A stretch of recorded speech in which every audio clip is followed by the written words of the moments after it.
Fear God and give him glory, for the hour of his judgment has come. Last day events. Chapter 2. Signs of Christ's soon return. Heaven's regard for earth's affairs. In sparing the life of the first murderer, God presented before the whole universe a lesson bearing upon the great controversy.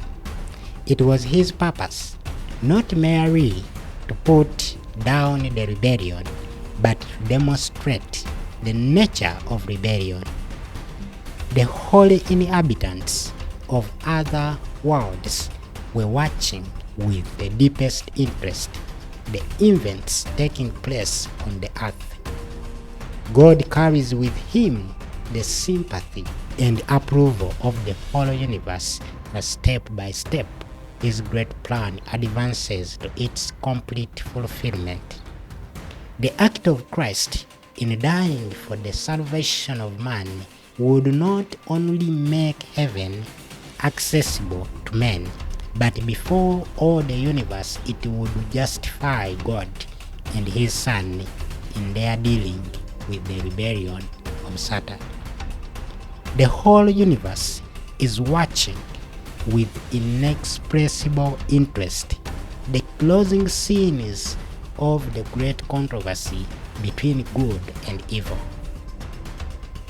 Our little world is the lesson book of the universe. Ellen White states that the unfallen worlds and the heavenly angels watched Christ's struggle in Gethsemane with intense interest. In discussing Christ's 4,000-year battle with Satan and his ultimate victory on the cross, she uses such phrases as the heavenly universe beheld, all heaven and the unfallen worlds had been witnesses. They heard, they saw.